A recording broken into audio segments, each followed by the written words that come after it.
You may now take your seats. Thank you very much.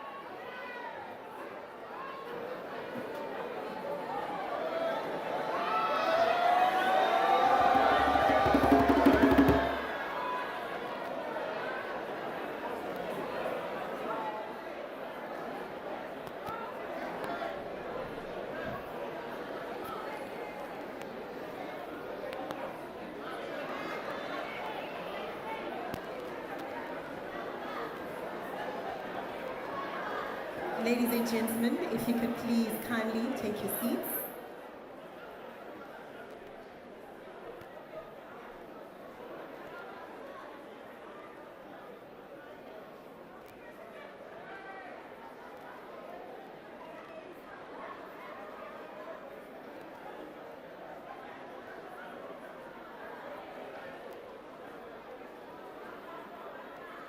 We urge you once again, ladies and gentlemen, to kindly please take your seats.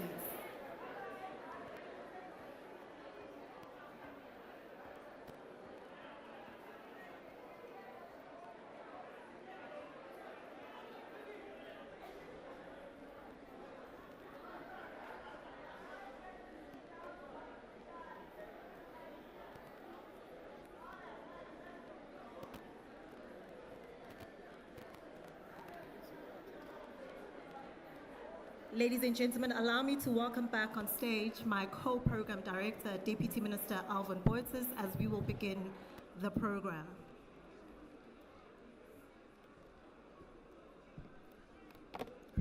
Thank you very much, ladies and gentlemen. Thank you very much, Rwanda, for that welcoming. Ladies and gentlemen, welcome to the land of Nelson Mandela, the rainbow nation of Desmond Tutu. Good things are happening in South Africa, ladies and gentlemen. The G20 has arrived.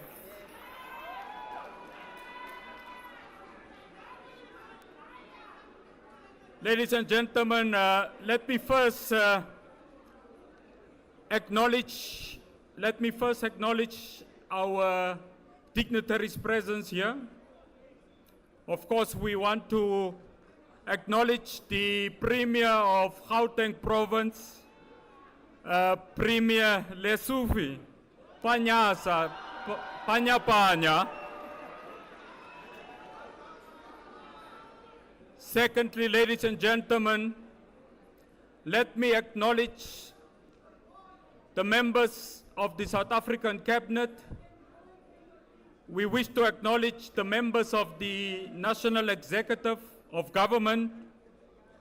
We have amongst us, ladies and gentlemen, delegations from the South African Parliament, represented by both houses, members of the National Assembly, and permanent delegates from the National Council of Provinces. Importantly, ladies and gentlemen, we have heads of diplomatic missions present here.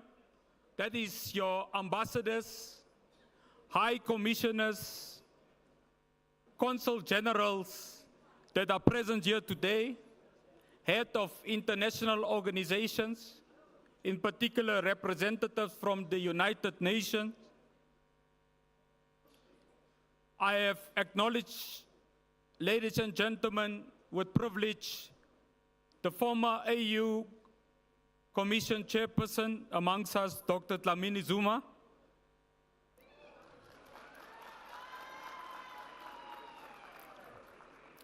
Her presence today is strengthened, of course, ladies and gentlemen, by the Chief Executive Officer of AUDA NEPAD, Mrs. Bekele Thomas.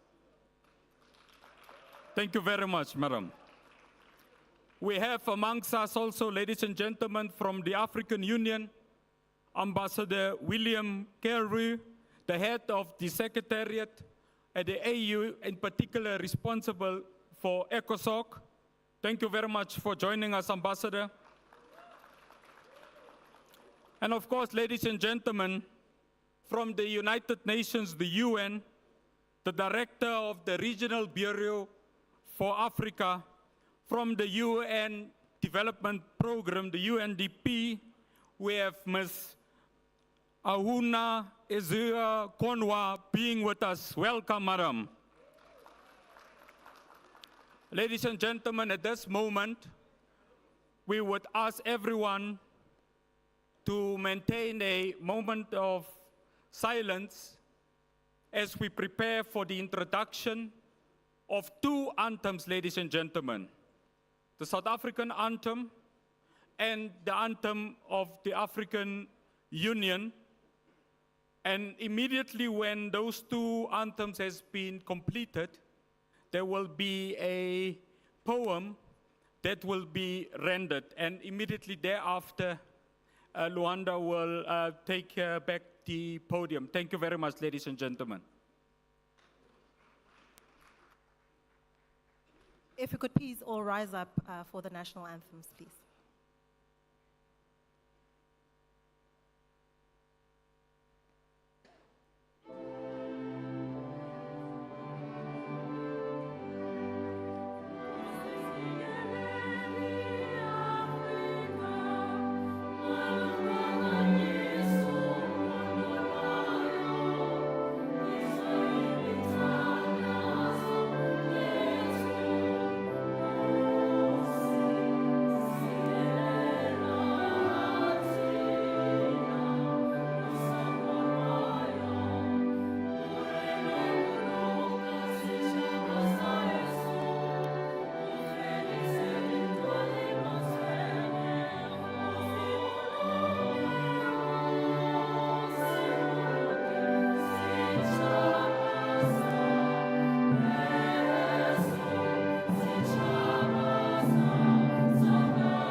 To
ya misava.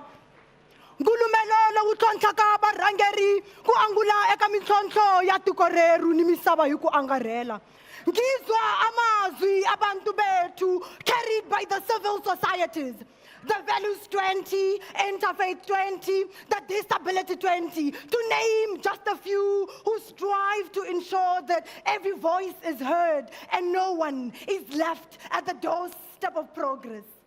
Impumaulo G20 Social Summit, a platform by the people for the people. This is not just a summit, but a gathering of humanity, where the drums of inclusivity echoes from the city lights to the dusty streets of Kamatiani, Soweto, Kukuletu, Khayelitsha, where abogogo nomkhulu, to young children, the youth, women and persons with disabilities are recognized as thought leaders, innovators, and architects of the world that we are building. And we are gathered to honor the wisdom and visions that governs diverse communities. We are gathered to demonstrate that leadership is not a seat to be occupied, but a torch to be lifted high for others. We are here to remind the world that true development is at the foundation, at the hearts of people, for it is not measured by profit, by how inclusive the economic growth is. We are here to confront all that affects us, to call each problem by its name, from gender-based violence to social injustice, the silent battles of unemployment and poverty, food insecurity to climate change. We are here to lay it all on the table, for it is only when we open up that the seeds of change are planted. We are here to promote partnerships and collaboration, to forge solidarity, uphold equality, and champion for sustainability. From the heart of Brazil, we carried the torch across oceans, not only for world markets to trade, but to shape the future of children in marginalized areas. We carried the torch to shape the future of young entrepreneurs, Kokasi, who hustle every day from dusk till dawn. Umtita opushitroli amaveg, abamama who rise with the morning rush to sell amakunyane acha at the taxi rank. We carried the torch for the betterment of our people. And in this moment of history, as Africa takes her seat at the G20 table for the first time upon the soil of Mzansi Africa, the cradle of humankind, South Africa, the birthplace of human cultures, cultures of Banaba Malawa Sibilo.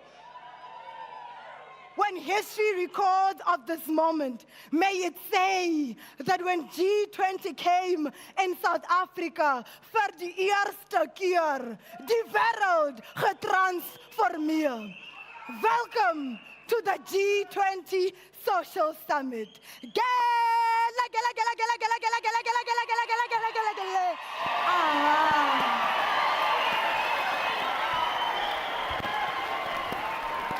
Good things are happening in South Africa. Another round of applause for our poet, please. Ladies and gentlemen, this is a civil society conference. This is the G20 Social Summit. So I'd like to hear from civil society. Sanbonani, Molweni, Goeiedag, Niyaphila, Ngiyanizwa kodwa anginizwa kahle. Anginizwa kahle. Nikhona civil society. Round of applause for yourselves, please. Ladies and gentlemen, my name is Luanda Mpongose, and I'm the co-program director for today's Social Summit. And I am also joined on stage by sign language interpreters that you'll see besides us. And I'd like to acknowledge them: Andi Swakebashe, Fortune Madlala, and Melinda Botha. A round of applause for them as they're about to usher us into a very incredible summit. I'd like to also acknowledge different sectors of society joining us here today, really to make their voices count as civil society in the G20 process. Throughout the year, as we've held this presidency, there's been lots of questions regarding why this moment matters for South Africa. What will the regular person gain from this moment? And today is your chance to come and make your voice heard as we prepare for the Leaders Summit.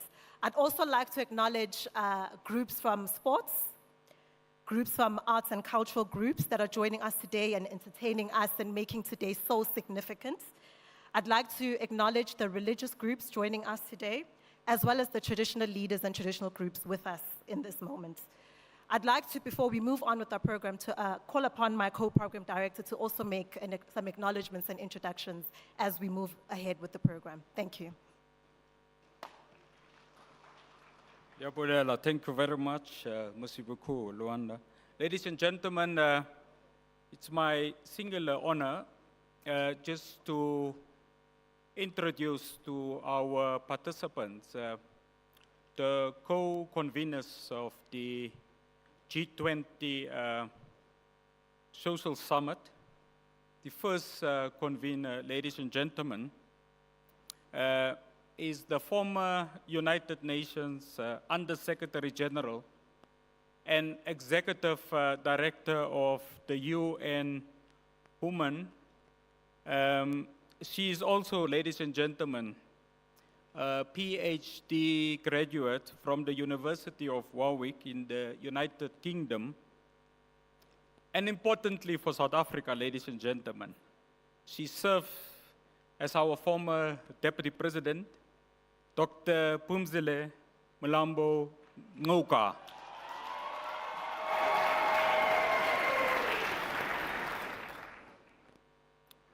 And then, ladies and gentlemen, we have amongst us the former Premier of Gauteng Province, the former Minister of Arts and Culture, the current leader of government business, and the leader of the National Executive of Government in Parliament, Mr. Paul Mashatile, the Deputy President of South Africa.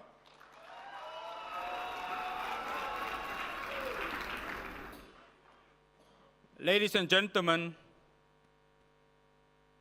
our welcoming address will be done by the man that made education to be fashionable in the economic heartland of South Africa. He is, ladies and gentlemen, a recipient of the Albert Luthuli Award bestowed on him by former President Thabo Mbeki. He is, ladies and gentlemen, the Premier of the host province of Gauteng, Premier Panyaza Lesufi. Welcome. Thank you very much, Premier Lesufi.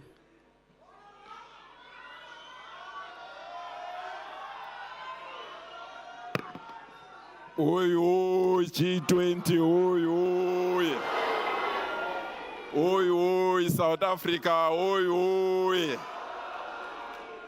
Oi, oi, civil society, oi, oi. Amandla. Thank you so much, program directors. I want to take this opportunity to acknowledge and appreciate the presence of our Deputy President, His Excellency Paul Mashatile. I want to acknowledge the presence of our co-conveners, the leadership of civil society, ministers and deputy ministers, members of the diplomatic corps, honored guests, ladies and gentlemen. Finally, G20 is here in the African soil, and it will be the best. We can now feel it. We can now see it. We can now touch it. With or without them, we are proceeding.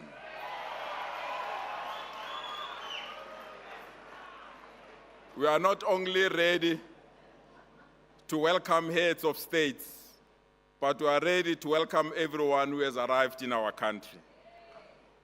We told the world, like we did with the Soccer World Cup 2010, the G20 in the African soil will be memorable, it will be beautiful, it will be unstoppable. This first G20 in an African soil will deepen the cooperation and will ensure all nations come together with one goal: to make the world a better world. We are proud to welcome you all, but most importantly, we are proud that we'll urge you that together we must build one solidarity, that together we must build equality, that together we must build sustainability. We will indeed conquer.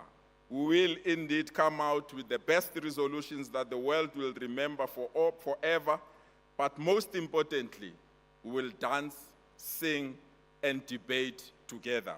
Welcome to Gauteng. It starts here. Thank you so much. Thanks for your attention.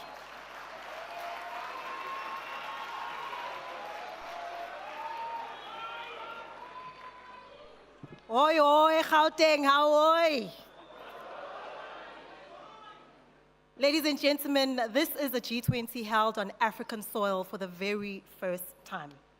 So I think it is appropriate that we then also hear from African civil society. And who we will welcome on stage next will be Dr. William Karu, Head of Secretariat for the African Union, ECOSOC. He holds a PhD or is a PhD candidate at the University of Stellenbosch in Cape Town in South Africa, pursuing doctoral studies in development planning and public administration, and has a master's degree in strategic management from the University of Derby in the UK. He has more than 20 years experience in international development, serving in countries such as Ghana, Cambodia, Vietnam, Thailand, Ivory Coast, Ethiopia, and presently in Zambia. Can we give him a round of applause as he comes up on stage to deliver his remarks?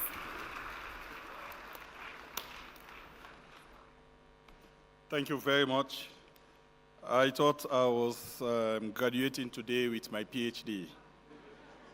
Excellency, let me start by recognizing the Deputy President of the Republic of South Africa, the Mayor, the UN Assistant Secretary General and Director of UNDP Regional Bureau, the G20 Co-convenor, Your Excellencies, distinguished delegate representatives of civil society across the globe, and also all civil society organization leaders, including the ECOSOC presiding officer, brothers and sisters.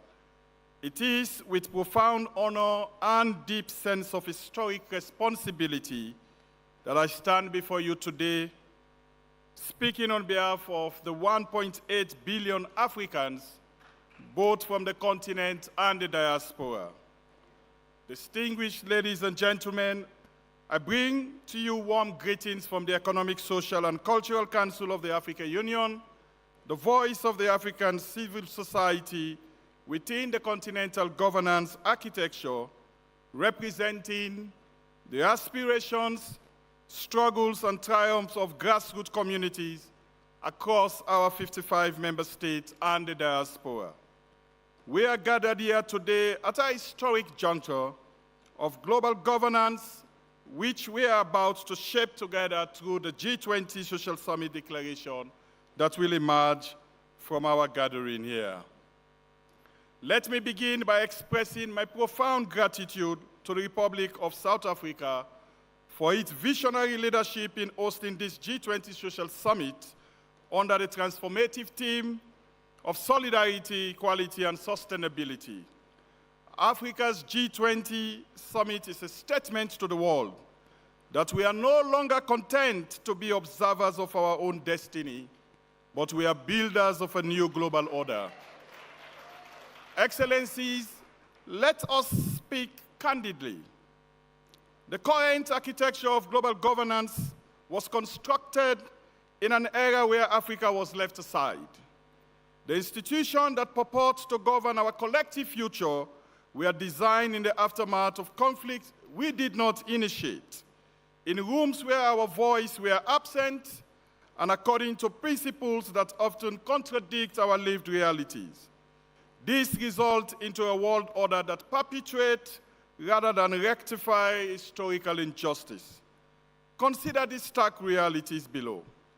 Africa holds 30% of the world's mineral reserves, possesses 60% of the world's arable land, and is home to the youngest population on earth, and yet we remain on the periphery of global economic decision-making. Our continent contributes less than 4% of global greenhouse emission, yet we bear catastrophic brunt of climate change. We possess the resources that power the digital revolution, yet we are positioned as consumers rather than creators of technological future. This is not a call for charity or concession. This is a demand for justice. This is an insistence that the global order must be reimagined, reconstructed, and rebuilt on foundation of genuine equity, mutual respect, and shared prosperity.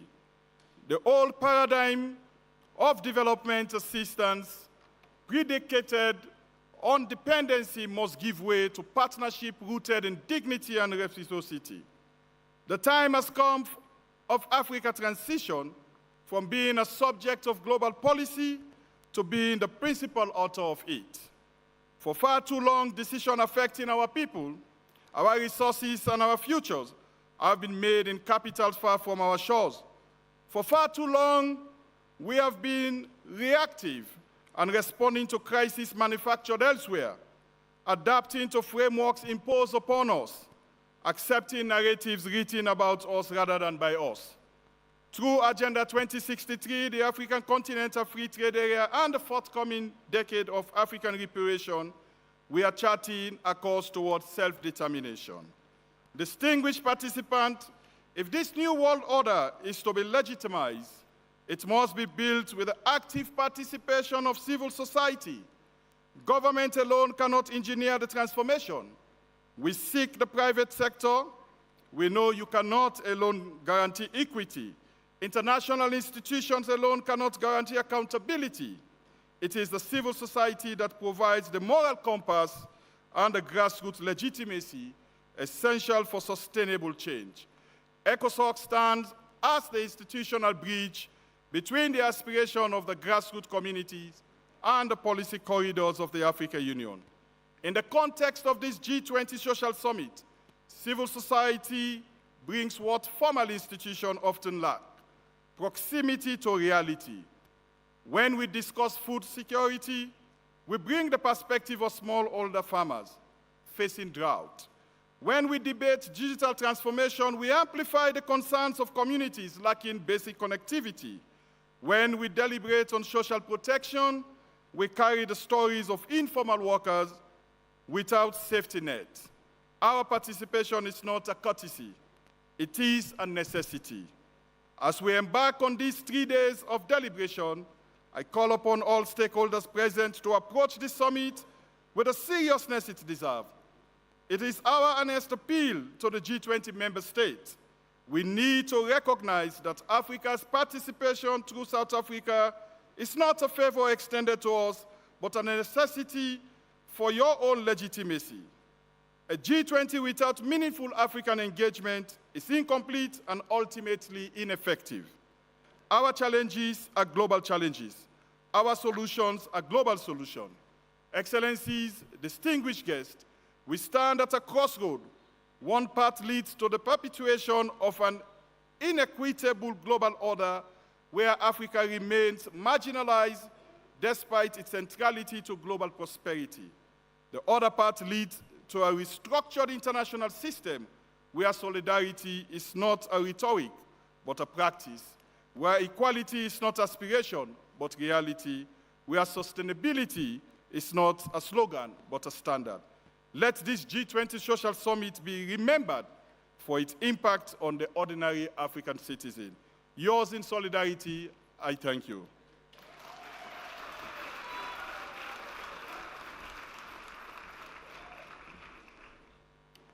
Viva Africa, viva! Viva Africa, viva! esteemed ladies and gentlemen, we are also joined today by another one of our co-conveners, Minister Kumbutso Chabeni, who is seated right in front. If you can also give her a round of applause. Coming up next is reflections from an engagement groups. The G20 has 13 formal engagement groups and other informal groupings that have, throughout the course of this presidency, tried to inform what will then be presented later this week to the President to please carry on to the G20 Leaders Summit.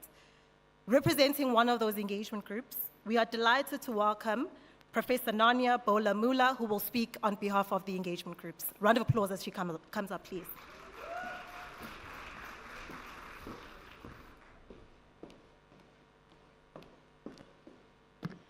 Thank you, Program Chairs. I stand on all protocol observed. Good afternoon, ladies and gentlemen, brothers and sisters.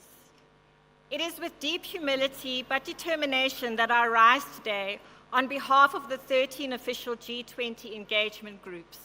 I would like people in the engagement groups to please stand up so that we can congratulate them on a job well done.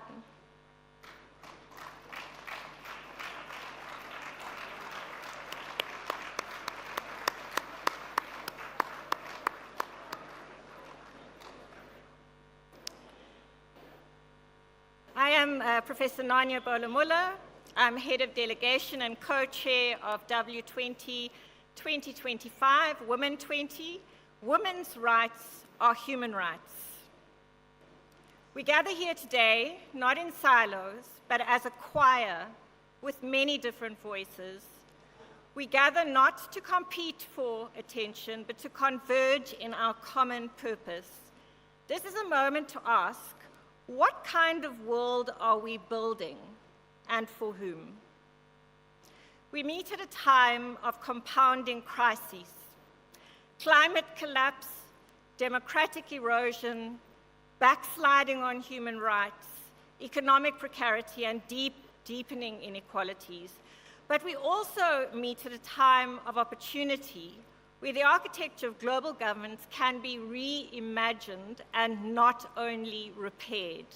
We need a new world. The engagement groups have long been the conscience of the G20. We are the ones who ask the difficult questions. We speak from the margins. We carry stories that do not fit neatly into communiques. Today we bring a call to rehumanize policy. We bring the urgency of care economies, of gender-responsive financing, of systems that see women as workers and leaders and not followers. We bring the fire of youth and intergenerational justice, a demand that the future be co-designed and not inherited in crisis. We bring the power of grassroots wisdom, of communities who know that dignity is not a luxury, but it is a right.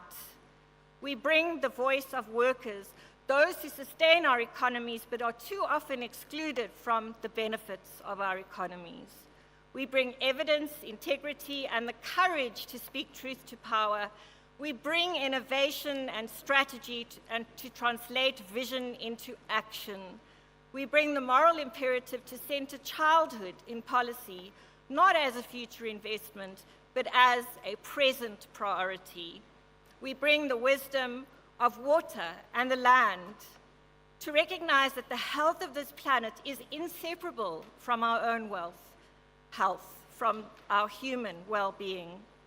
We bring ethical clarity, a reminder that governance without values is governance without legitimacy.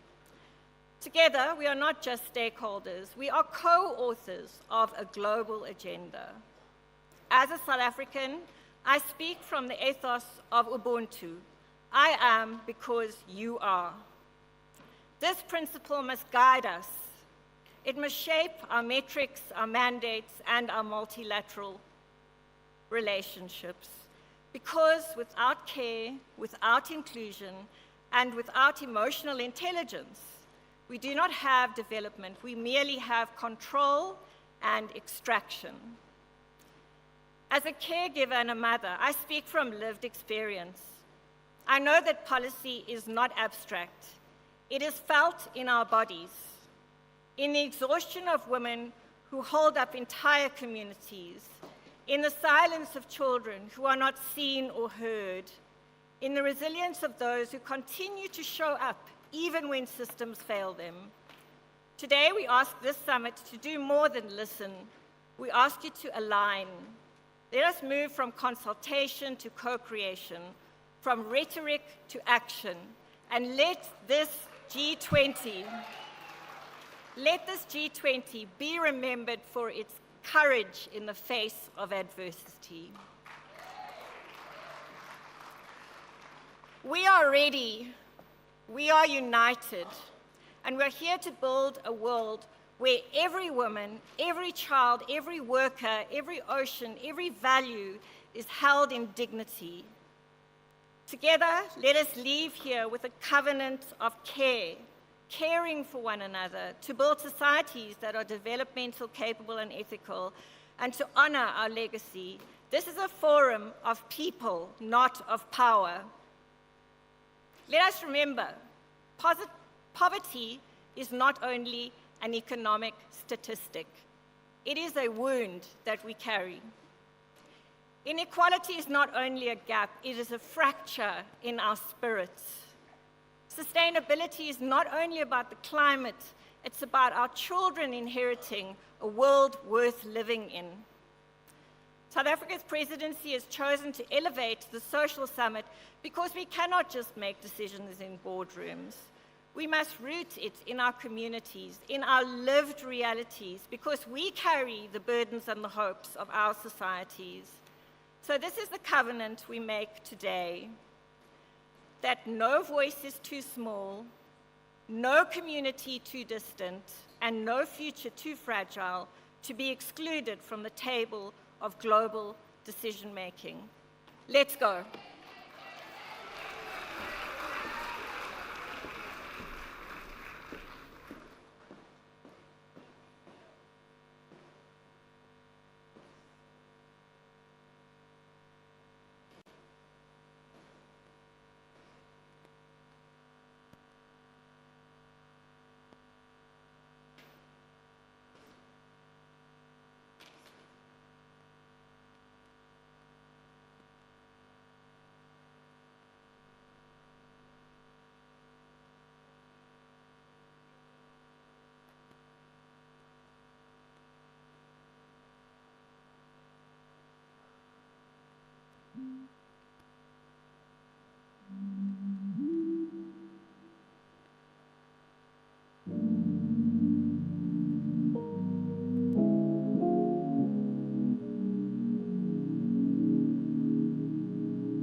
Thank you very much, Diabulela and Nkosi Kakhulu. Are you ready?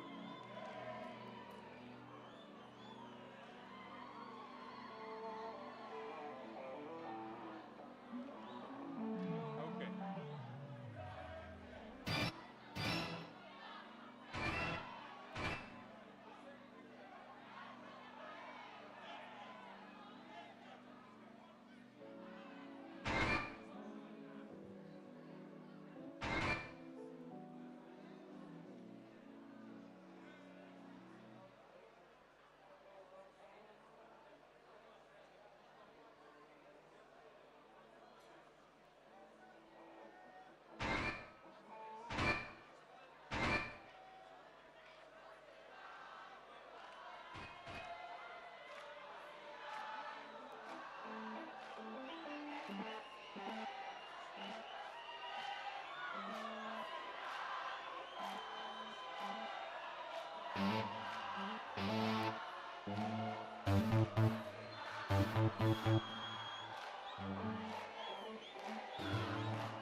Thank you, ladies and gentlemen.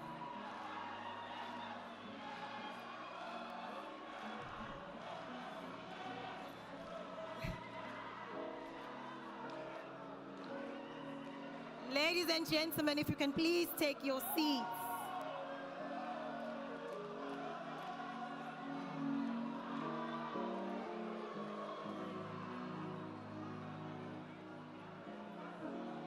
Thank you, ladies and gentlemen. Thank you.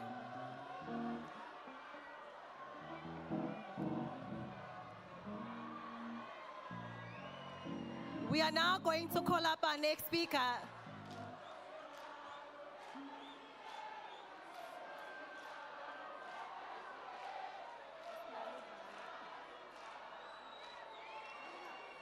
Amanda! Amanda! Amanda! Okay, do this. You just read the name there, then you say Amanda. Okay. Kwame Nkrumah, Amanda! Julius Nyerere, Amanda! Patrice Lumumba, Amanda! Amandla. Nelson Mandela, Amandla. Ladies and gentlemen, let's take our seats, please.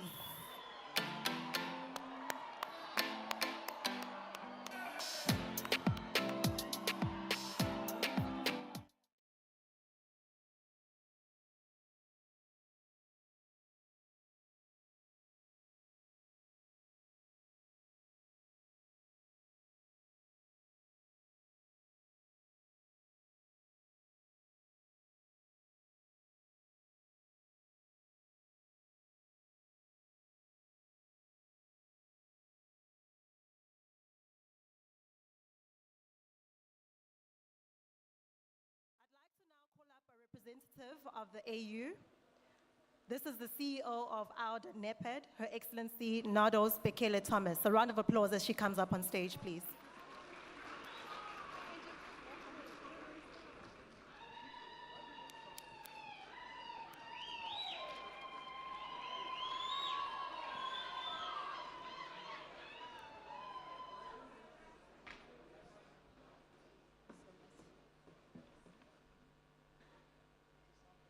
Wow, wow, wow.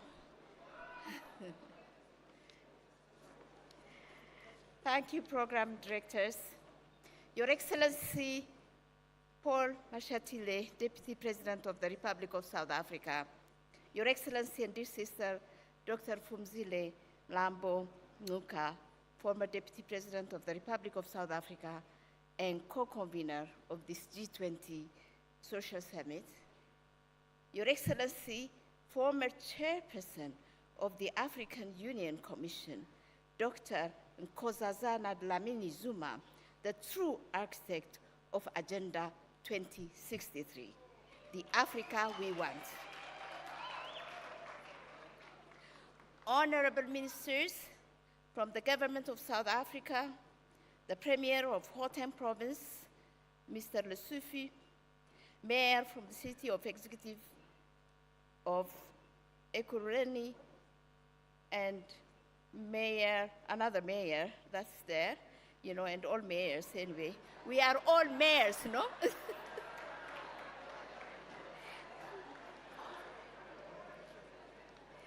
My dear sister, you know, the UN Assistant Secretary General and Director of the UNDP Regional Bureau for Africa, leading the UN team here. My brother, the ECOSOC Head of Secretariat, Mr. William Carew, thank you very much for representing the civil society, the African civil society organizations. Representatives from all civil society formations, wonderful people, loud but, you know, very strong people, bold people. I truly salute you. I truly salute you. You have decorated this gathering, I tell you. So this is so wonderful. Not only decorated, but I think your voices resonate with what we stand for. So we are grateful for you. Representatives from the private sector organizations and the philanthropy, academia, and development partners, distinguished guests, ladies and gentlemen. First of all, I am really honored to address you today at this pivotal moment in the world, especially for our African continent, as South Africa hosts the very first G20 summit on African soil. Congratulations to the government of South Africa and to its people for your historic leadership, and contributions in shaping the global development discourse through your distinguished chairship of the G20. I also want to applaud South Africa for its commitment to host this social summit, thereby continuing and expanding this people-centered platform as it plays a crucial role in bringing the voice of civil society and engagement groups to the table, allowing people from all walks of life to have a say in the outcomes of the G20. The G20 engagement groups have proven to be vital in the G20 conversations, and we wholeheartedly salute them. The African Union Development Agency has been actively involved in several of them throughout this year, and we are really truly inspired by all your contributions. This role has offered an extraordinary opportunity to influence global policy on creating a new trade and investment deal for Africa, promoting stability in global trade, and fostering a climate-responsive trade system for all Africans. The African Union Development Agency has also actively participated in the T20 as a policy bridge tank member. Earlier this year, the Africa Policy Bridge Tank Program hosted a high-level policy dialogue under the theme, Strengthening African Agency in the G20 within the emerging global order, because we need a new global order, because we need a new global social order.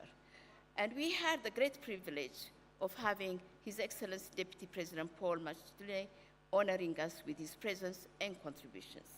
We also participated in shaping the recommendations in line with Africa's positions on harnessing the demographic dividend at the Y20 Summit. Excellencies, ladies and gentlemen, from Copenhagen to Seville, Doha and now Johannesburg, the global social development journey shows a steady deepening of our collective ambition. Copenhagen in 1995 set the foundation by prioritizing poverty eradication, full employment, and social integration. 30 years later in Seville this year, the 4th International Conference on Financing for Development highlighted shrinking official development assistance and the urgency of sustainable domestic financing, while underscoring that investment in social sectors is not just mere expenditure, but a very vital investment and central to economic transformation. The recently concluded Doha World Summit for Social Development reaffirmed that global commitments to expanding social protection, ensuring access to education and health, and promoting productive and inclusive societies. Today, as we meet in Johannesburg at the G20 Social Summit, we are called to translate these commitments into concrete actions that truly put people at the center of development. Not talking, but walking the talk. And as we reflect on these global commitments, we must also reaffirm Africa's own long-term vision as articulated in Agenda 2063. And we thank Madam Dlamini Zuma, Dr. Dlamini Zuma, for really giving us the hope that is enshrined in Agenda 2063. Aspiration 1 reminds us of the Africa we are building, a prosperous continent grounded in inclusive growth and sustainable development. Here, inclusive is very important. We can have growth, but having the number of stakeholders increase, many people participating in the growth is of critical importance. And here, that is the struggle that civil society is fighting. That is the struggle the youth are fighting. That is the struggle women are fighting. And we need to support them. Equally, Aspiration 6 emphasizes an Africa whose development is people-driven, relying on the potential of women and youth, ensuring that social policies and economic opportunities reflect the needs and aspirations of its citizens. There should not be any plan that doesn't reflect the aspirations of the citizens, that doesn't reflect the needs of the youth, that doesn't reflect the needs of the women. These aspirations should not be just abstract ideas. They should be the blueprint that shape countries individually, but Africa in general, and its development trajectory, and which guides our collective action. Excellencies, in 2025, the world is confronting a set of structural pressures that are deepening vulnerabilities and reshaping the global development policy landscape.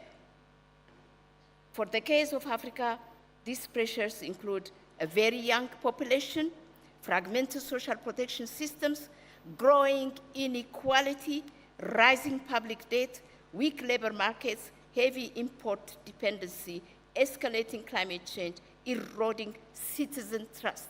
And I repeat that, eroded citizen trust.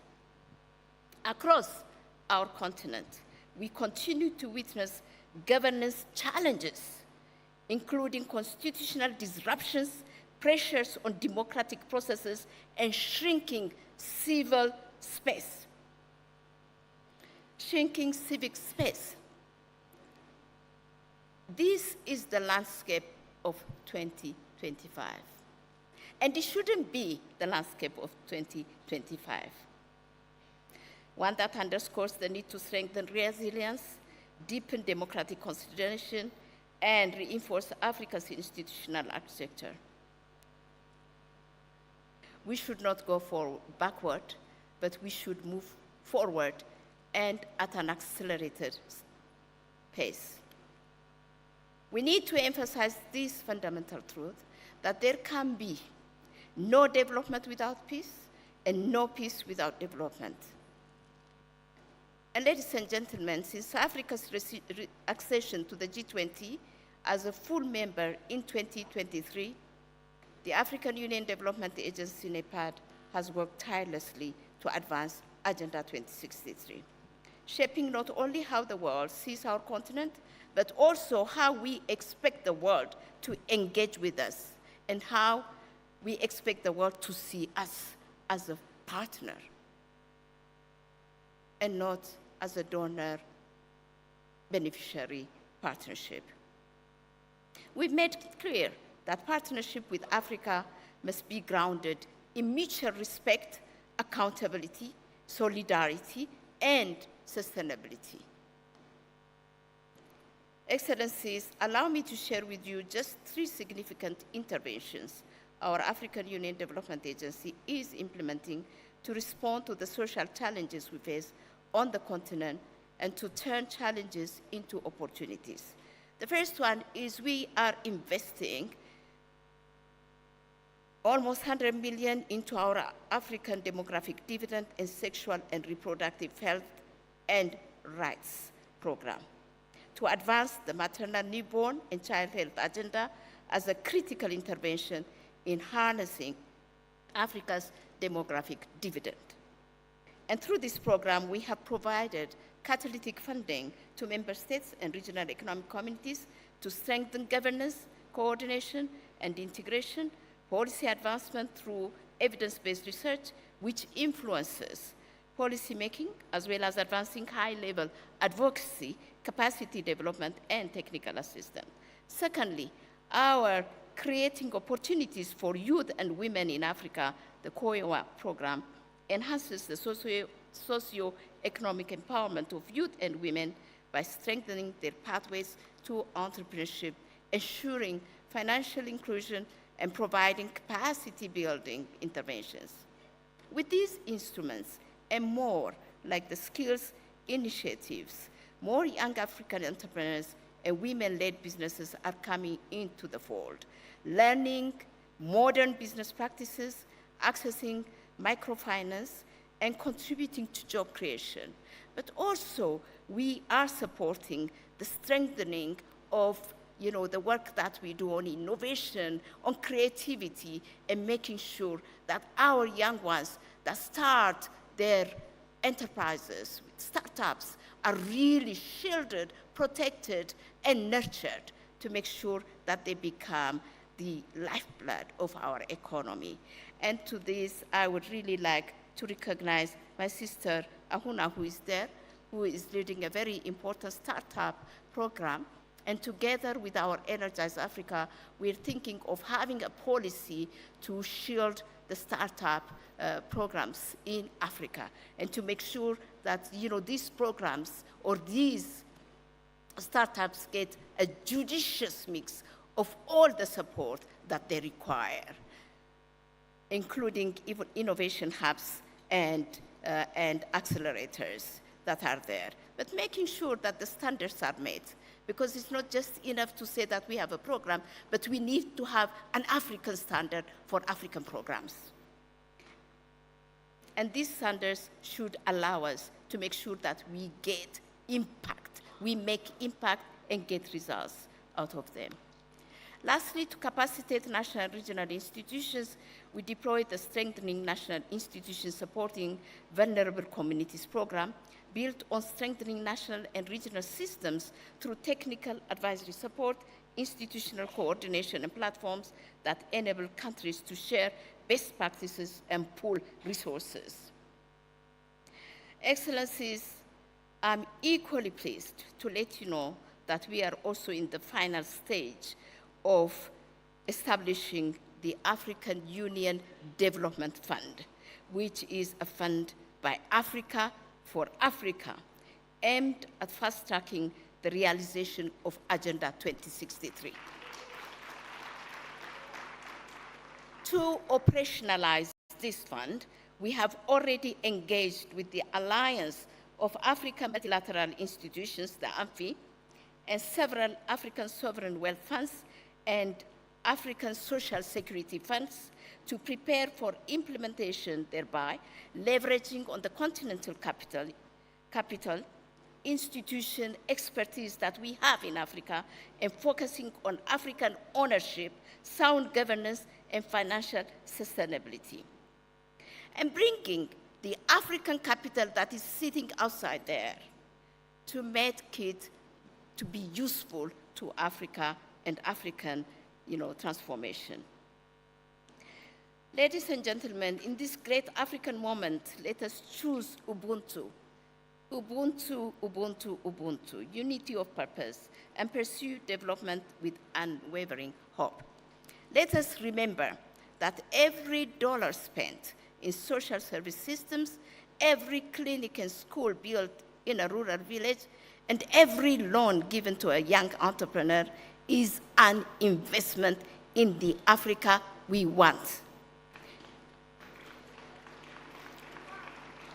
With solidarity, equality, and sustainability as guiding principles, the Africa of shared prosperity, peace, and human dignity is within our grasp. An Africa where development is people-driven, unleashing the potential of every woman and youth can and will become a reality. We believe in Africa. We believe in Africans. We should believe in ourselves. And we would like to call on others to believe in us, because we are credible. We are unstoppable. We are the future. Thank you very much. Merci beaucoup.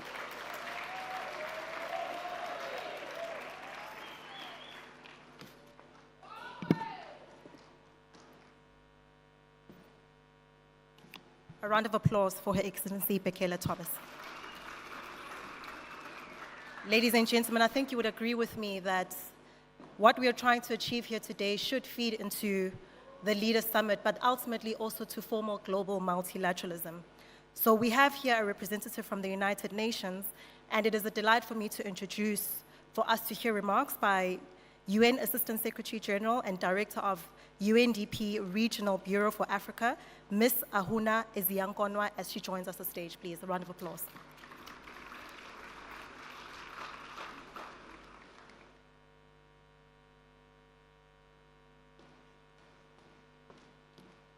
Thank you. I have to say my sister Nardas did a great job of recognizing the protocol, so I'm going to stand on the protocol that she so efficiently delivered. Excellencies, what a moment of joy. South Africa, oh yay! How proud we are of this country. Well done. You have set the tone. You have set the tone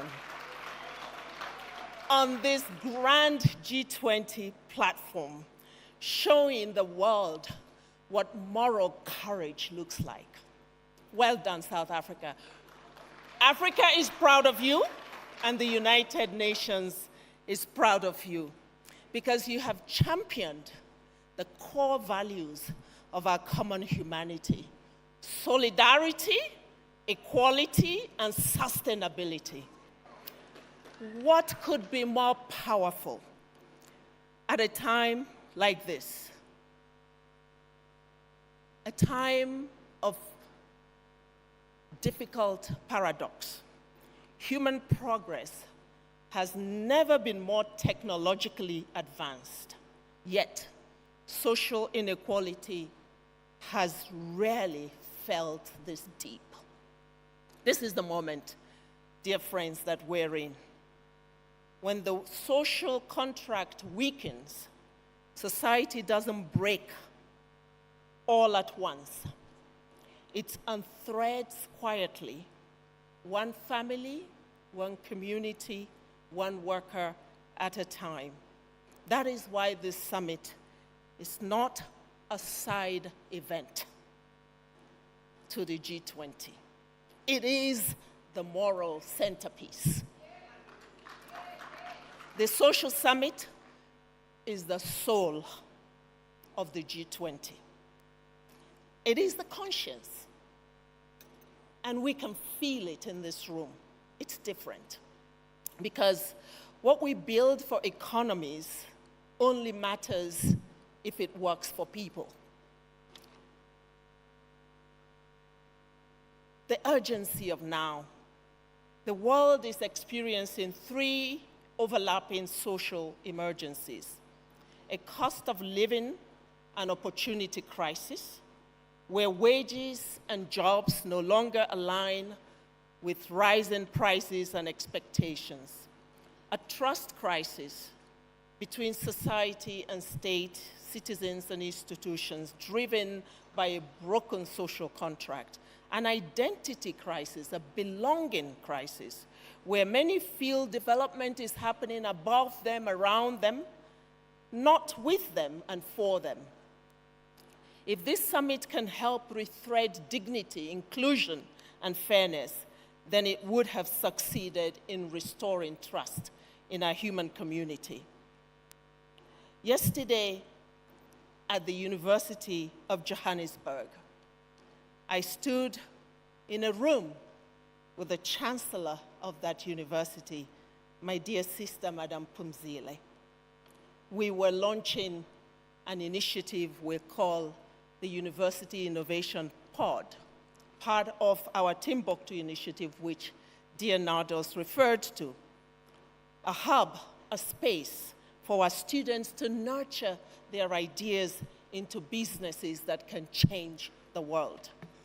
You know, one of the young founders who spoke to us touched my heart, and she said something that stayed with me, that this space that we have created as UNDP with the university, the 15th that we have created in 15 countries so far, that it wasn't just helping her to build a product. It was helping her believe that she has what it takes to solve global problems. That statement isn't about technology, it's about belonging. It's about possibility, it's about agency, which are the true foundations of social development. And let me offer a framing for this summit. I frame it in the life of a woman called Thandi, living not far from here. She's a mother, she's a caregiver, and she's an informal entrepreneur. She has never read a G20 communique, but she lives every day the consequences of its lack of action in food prices, in transport fares, in electricity outages, in school fees, and in clinic queues. So I propose that every outcome of this summit must be a people's plan. It must pass the Thandi test. Will it improve dignity and daily well-being? Will it expand opportunity and security? Will it strengthen community resilience? Will it make people feel seen, valued, and protected?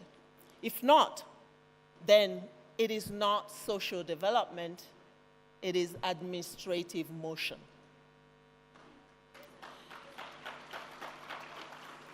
To move forward with clarity, we have to anchor this on three truths. One is that social protection is not charity, it's not cost, it's an investment. Safety nets must evolve into springboards that protect today and build capabilities for tomorrow. The second is that jobs, livelihoods, and skills for a just transition. Climate, digital, and economic transitions have to create jobs, not displace livelihoods. No transition is just if people are left forgotten at the doorstep of progress, as we heard from our dynamic poet at the beginning. The third is that digital and innovation inclusion should be for all. Technology must reduce exclusion. In fact, it must wipe it out, not deepen it. Digital public goods, connectivity, and the AI governance must be pro-poor, pro-youth, and pro-women by their design. Participatory governance and trust-based leadership has to be the guiding principle. People must be co-authors, not spectators, in shaping the future. When voice, transparency, and accountability rise, trust rises, and societies become stronger. So ladies and gentlemen who were making noise earlier, you don't need permission to make your voices heard. Keep those voices up. What is Africa's contribution? With its youthful population, creative talent, community resilience, and rapid innovation, Africa is not merely a beneficiary of social transformation, it is the source of new social solutions for the world. We are not starting from what we lack. We are starting from what we have. And what we have is in abundance. So, as I conclude, dear friends, brothers and sisters, history doesn't remember summits for their programs. It remembers what changed for people afterwards.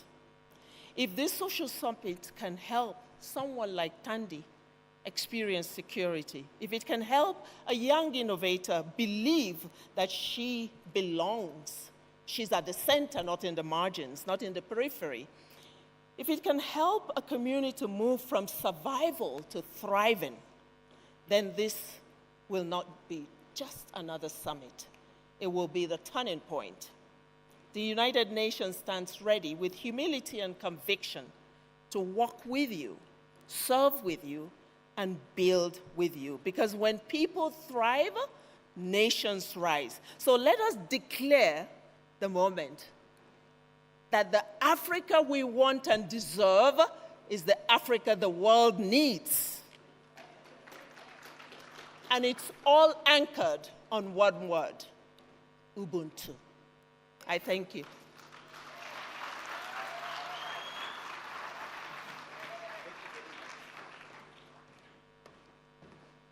Ladies and gentlemen, once again, a round of applause.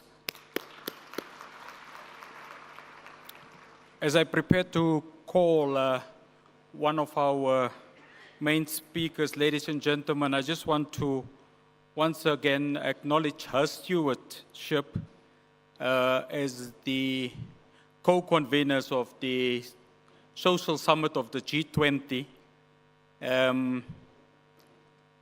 They always say dynamite comes in small packages, ladies and gentlemen.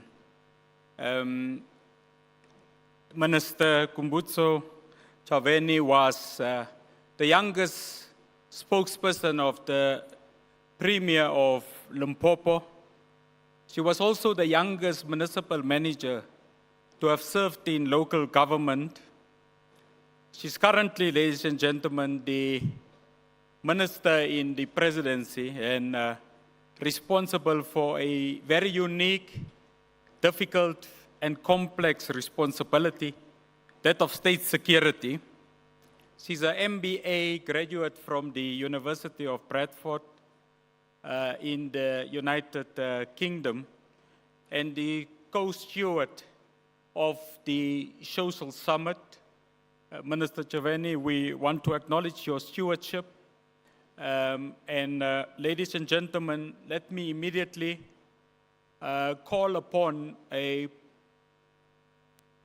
protagonist of gender rights, a proponent, ladies and gentlemen, on the development of young women and children, the UN former Under-Secretary and the Executive Director of the UN Women, the current Chancellor of the UJ University, and the former Deputy President and steward of the co-steward of the G20 Social Summit, Honorable Your Excellency Deputy President Mlambo Ngcuka, to come and address this esteemed gathering. Malibongwe. Ikamalama kosikasi. Malibongwe. Ikamalama kosikasi. What it just means, ladies and gentlemen, that you strike a woman, you strike a woman, you strike a rock. Thank you very much. Let me just understand, where's the DP? DP, over to you, Dr. Mlambo Ngcuka. Over to you, Madam. Malibongwe.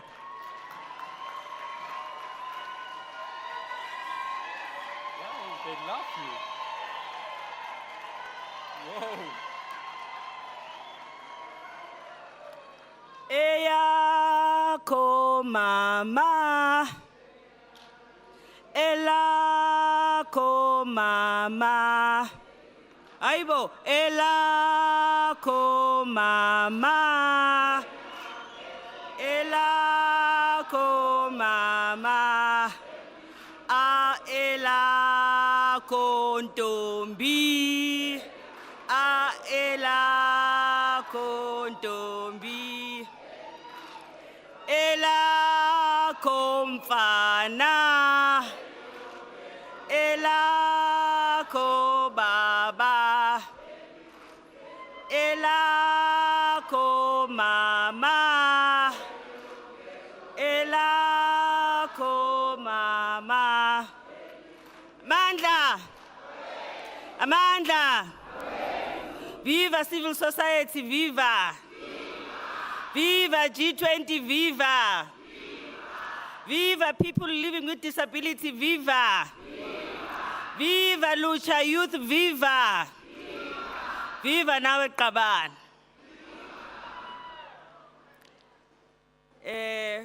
Without taking too much time, I would like to welcome all of you to the G20 and to the G20 Social Summit in particular. I want to apologize for bad weather to our guests, but you know, it's improving. I also want to thank you for all the work you have done preparing for this summit. I greet our Deputy President and all the excellencies who are here, representative of the UN, of the AU, different multilateral organizations, and all our guests. I greet the excellencies and the ambassadors. I greet the shepherds of 2025 G20. Shame you can sleep now. I also greet, of course, the civil society and the different engagement groups who are here. You made this special, and we can't thank you enough. I also want to thank my co-convener, Minister Chaveni, for the work we've done together. I am also very thankful to the ministers of the different departments in South Africa who in many different ways came through for us at different points in time, and the many players in private sector who made contributions and made sure that we are able to show out today. Let me also say, in this country of Nelson Mandela, in this place, Johannesburg, Gauteng, Pretoria, we have a premier who has worked very hard with his team and the mayors to make today possible. When South Africa assumed the presidency of the G20 during the summit held in Brazil in November 2024, our president made a promise that this social summit will continue, that in South Africa we will host the social summit because we believe in the voices of civil society, the guidance, as well as we acknowledge that our program will be nothing without the lived experience of those people we seek to collaborate with, to support, and of course, the people who are in many of our countries, who in many of our countries makes it possible for us to live and lead from day to day. It is for this reason, therefore, that we are so excited that so many of you were able to be here. In planning the G20 Social, we wanted to, as much as possible, make sure that in the deliberations you will still have, but you've already had a lot of deliberations, we must make sure that we come with initiatives that will be sustainable. We recognize the fact that the G20 is not an organization that you can depend on for everything that we want done, but also we recognize the fact that as it changes from country to country, it also changes.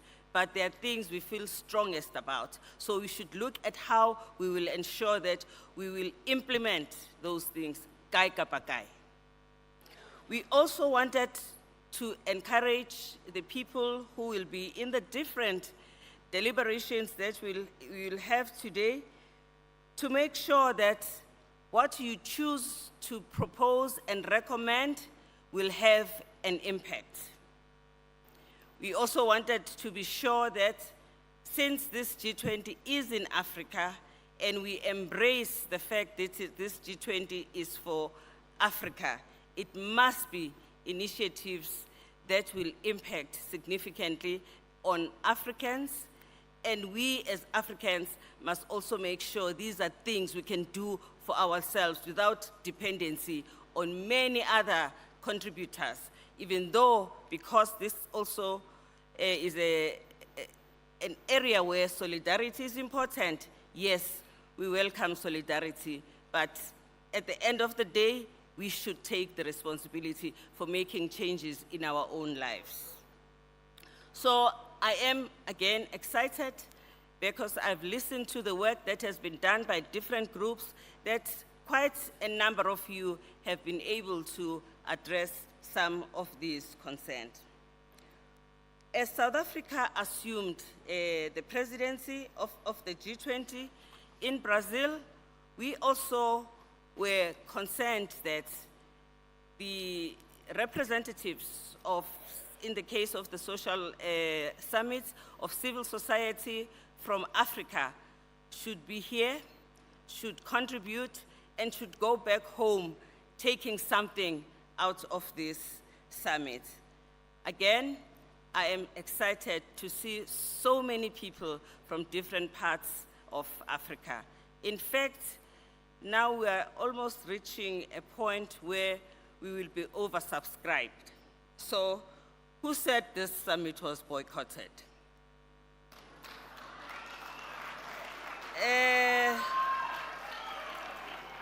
The outcomes of this summit must support the last 5 remaining years of the implementation of the Sustainable Development Goals. We must also support the vision that is enshrined in Agenda 2063, which was explained so well by my sister Nados. All of that has to be reflected in the choices we will take and the recommendations we will make.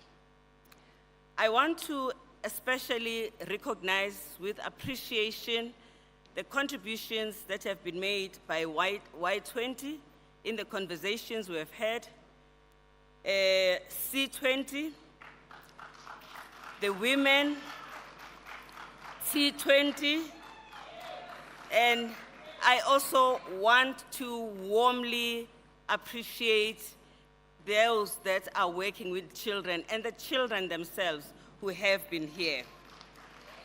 Because this is their world, this is their future. And actually, the children today know their story. And they are committed to be implementers of the programs and to make demands that they are willing to assist us implement and work for.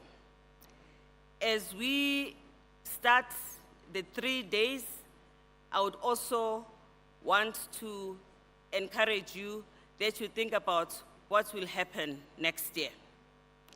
How will we ensure that what we've decided here is not lost along the way, just in case next year is not so cool? We must make sure that we've provided a cushion for the social summit so that at some point it will re-emerge in the format that we want it to continue to grow. So as I conclude, I would like to remind you that Africa is not poor. It has more than 50% of the world's arable land, so we shouldn't be having poverty and hunger. Africa is not poor. We should be able to industrialize because we have 30% of the world's critical minerals. If Africa is not doing well, it is because we are not providing leadership. So today, while we are here,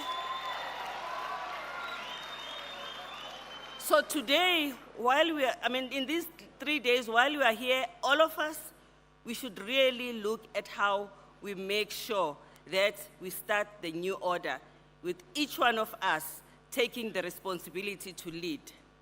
Governments, civil society, business, institutions, because it is only when we lead together with purpose that we'll give birth to the Africa we want, the Africa we dream of. Thank you.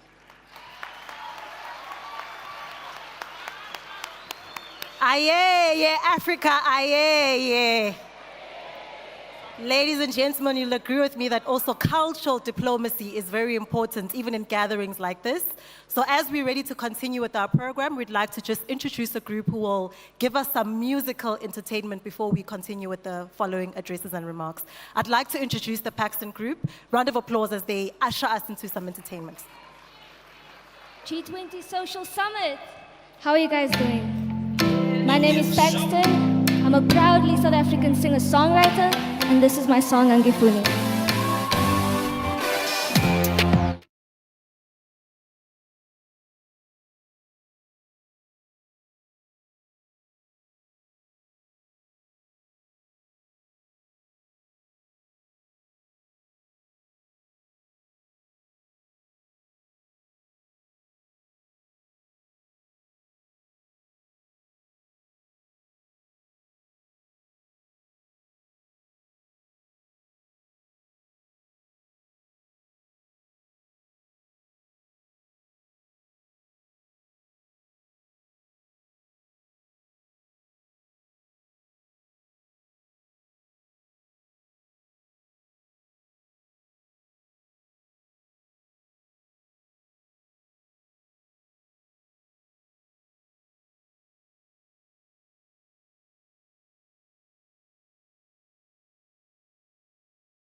Round of applause, ladies and gentlemen, for the Paxton group.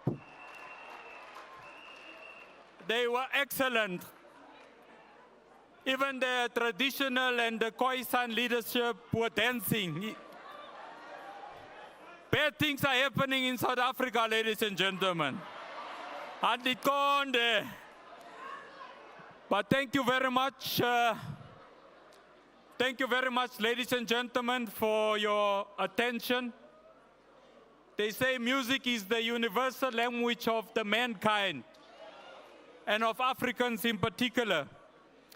At this stage, ladies and gentlemen, we want to ask everyone, Uguti, to observe protocol. At this moment, ladies and gentlemen, the leader of government business, when we assumed the G20 presidency, cautioned us that foreign policy used to be a state-centric responsibility. But he said to us, ladies and gentlemen, that the G20 presidency of South Africa should encapsulate both the state, but more importantly, must have a defining presence of non-state actors, of civil society, of your traditional and your Khoisan leadership, as we seek to alter the economic and financial architecture of this world. Allow me to call to the front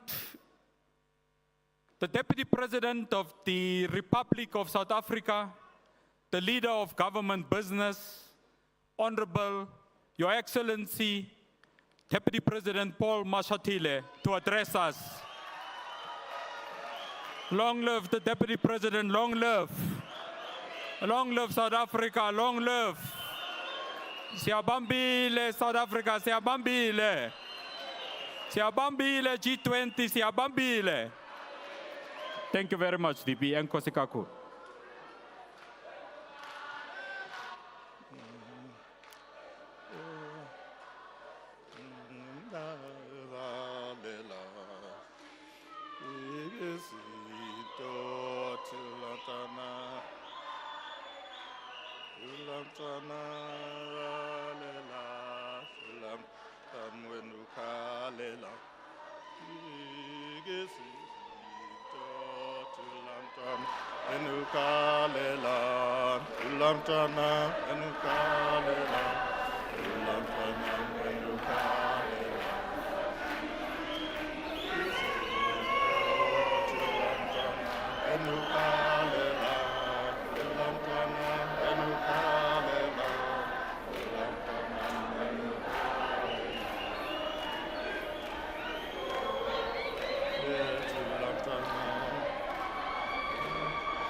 Mandla.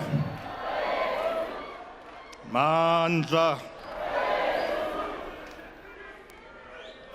Thank you, thank you, thank you, thank you so much. Thank you. Program directors, Deputy Minister Alvin Botes and Luanda Mpongose, co-conveners of the G20 Social Summit, our former Deputy President, Her Excellency, Deputy President Lambo Nuga, and Minister in the Presidency, Honorable Kumbutso Nchabeni, the small dynamite.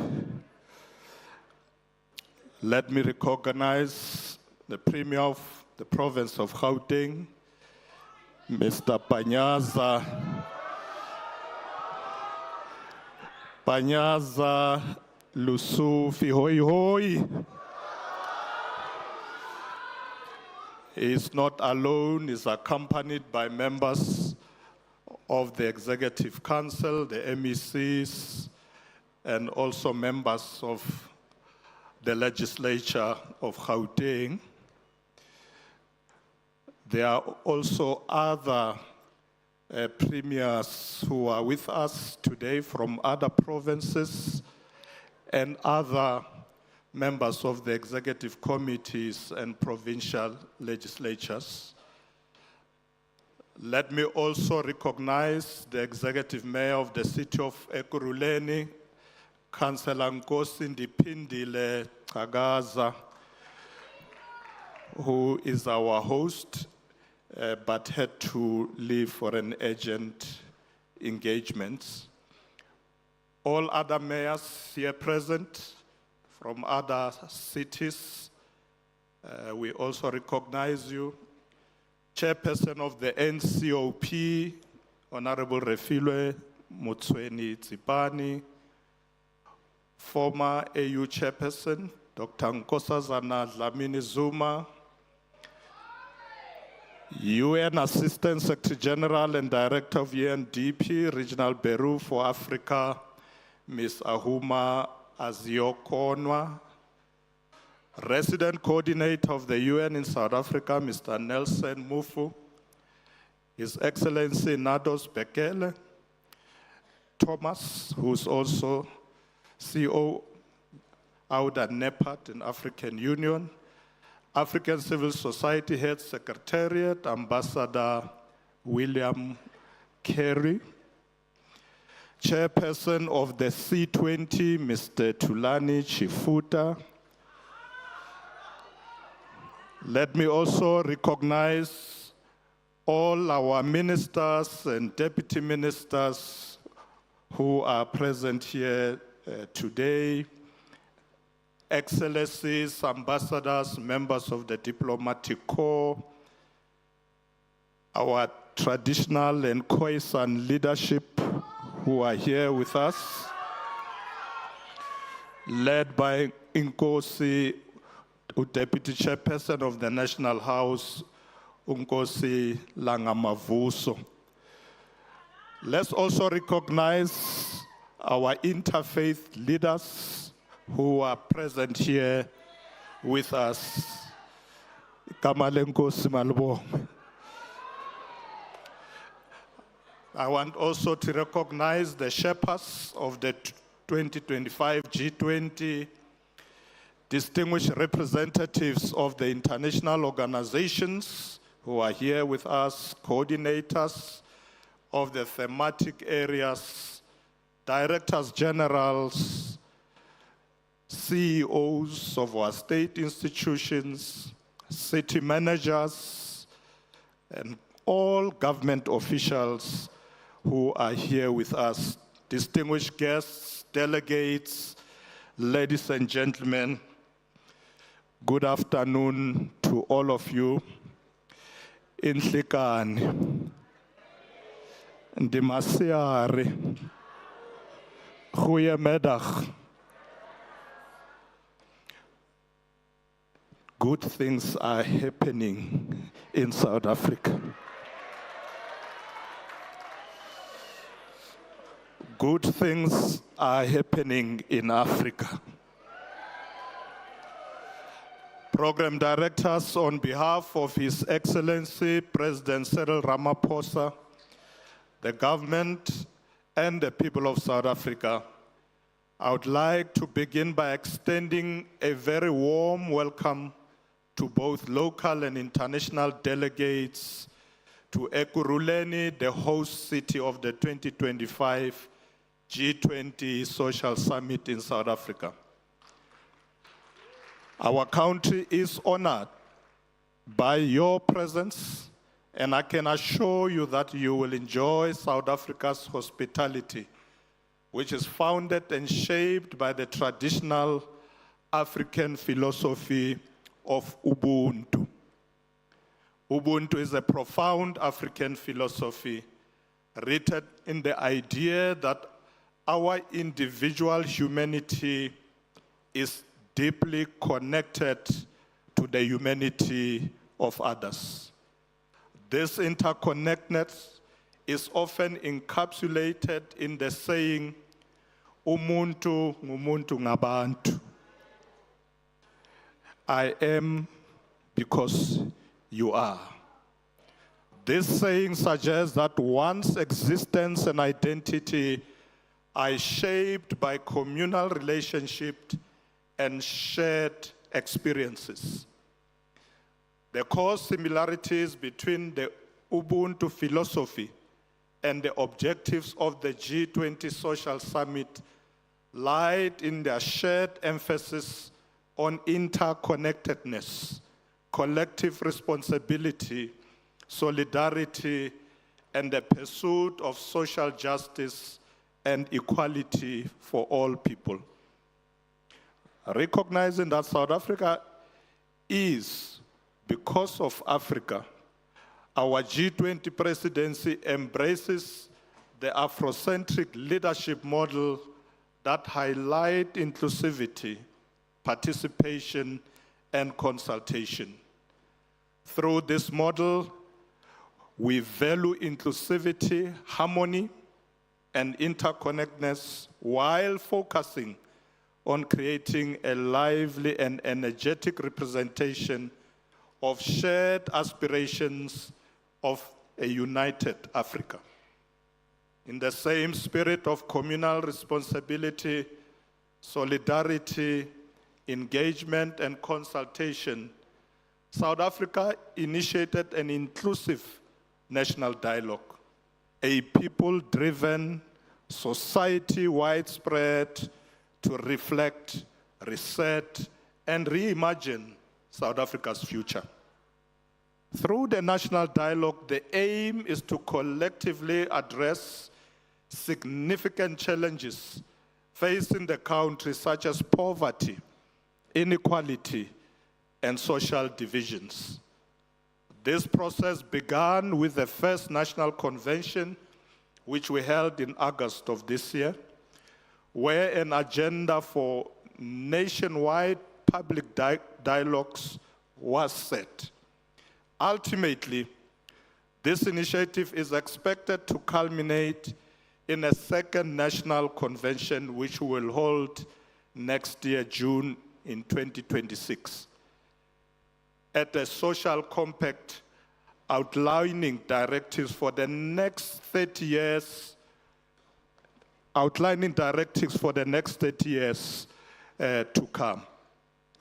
Therefore, program directors, this moment is crucial for South Africa, symbolizing not only its national objective, but also the aspiration of the African continent, as outlined in Agenda 2063, the African Union Strategic Framework and Action Plan to transform Africa into an integrated, prosperous, and peaceful continent. The African Union's membership in the G20 is pivotal for implying African perspective within the global economic financial landscape. Our goal, program directors, is to integrate African voices into global governance, striving for a more equitable, sustainable future consistent with the vision of the AU Agenda 2063, the Africa we want. This G20 Social Summit, therefore, provides us with an unprecedented opportunity to highlight the African agenda and the concerns of the global South inside the world's most platform for international economic agenda and cooperation. Your Excellencies, despite its vast potential, Africa remains underdeveloped, with many communities still striving and living in poverty and enduring ongoing displacements due to recurring political, economic, environmental, and security challenges. We believe it is time for Africa to advocate for lasting peace, commitment to resolving conflicts through negotiated political settlements. When we achieve peace and political stability, we as Africans are better positioned to secure sustainable financing, debt relief, fairer trade, and stronger representation in economic governance, thereby advancing both sustainable development goals and the Agenda 2063. The foundation of South Africa's G20 presidency is its commitment to strengthening and reforming international financial architecture, as well as deepening international economic cooperation.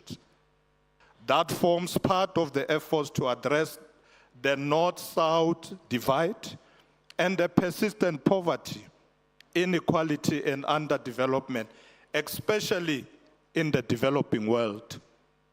Ladies and gentlemen, what is equally crucial is that the G20 Social Summit presents South Africa with a strategic opportunity to frame global policy discussions around young people's capacities to drive inclusive economic development, inclusion, and sustainability.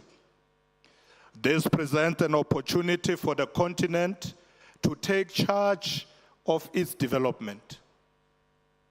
It is a call to reshape the global order towards justice, equity, and sustainability through the leadership and capabilities of our young people. I want to say to the young people here today, remind you of your slogan, Uzoitola kanjani? Uzoitola kanjani? It is commendable that through the Y20 communique, African youth have effectively delivered directly youth-driven recommendation to G20 leaders, influencing policy and decision-making. Their active participation in the Y20 and Social Summit positions them as vital contributors to the creation of sustainable and inclusive global future. Another issue that we must assertively address at this summit is our collective effort to combat gender-based violence. Gender-based violence continues to be one of Africa's most pressing and severe social issues, eroding dignity, security, and economic engagement of women, children throughout our communities. As we participate in this G20 Social Summit, it is important that we leverage the international platform to raise awareness and enhance accountability and coordinate action. We urge the international community to address the enduring and emergent obstacles to gender equality with renewed urgency, solidarity, and innovation. Kamalama Kosigas. Kamalama Kosigas. Program directors, I must further indicate that the growth of the Global South and the changing patterns of international cooperations illustrates significant shifts in global power dynamics impacting the current generation. Essentially, this points to a multipolar shifts in global power. The Global South is increasingly asserting its voice, with institutions such as BRICS and the African Union, along with the G20 presidency, highlighting a consensus that development should be inclusive, focused on people, and driven by the youth. This situation presents a collective opportunity to reshape global discourse by emphasizing that Africans are not merely passive recipients of aid or policy, but active agents of innovation, enterprise, and governance. This being the second G20 Social Summit, we must acknowledge its importance as a forum that will guarantee that international leaders receive direct input from the people prior to making significant decisions. As you know, that the leaders will start meeting on Saturday and Sunday, we will make sure that the declarations of this summit gets to the table of the discussion of the leaders to be considered.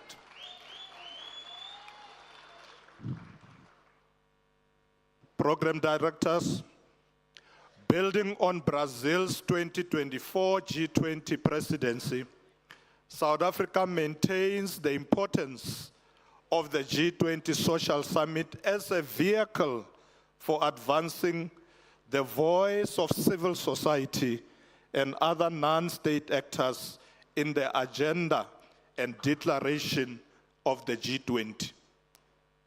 I have pleasantly observed that the lead up to this summit has been marked by unwavering rigor, inclusion, and determination from sectors of international civil society, ensuring that their voices find meaningful expression in the G20 agenda. Distinguished guests, we all know that South Africa's 2025 G20 presidency is guided by the theme solidarity, equality, and sustainability. This theme underscores the significance of social justice, inclusive development, and multilateral fairness as fundamental principles of global governance. It demonstrates a shared commitment to creating a world where cooperation transcends borders and fosters inclusive global economic growth. Acknowledging the fact that the world we live in is currently grappling with a multiple of challenges, where there is a complex interplay between competition and threats around the globe. As we endeavor to make international cooperation a reality, we remain inspired by the words of the world-renowned economist and Nobel laureate Angus Deaton, who reminds us, and I quote, "International cooperation is vital to keeping our globe safe, commerce flowing, and our planet habitable."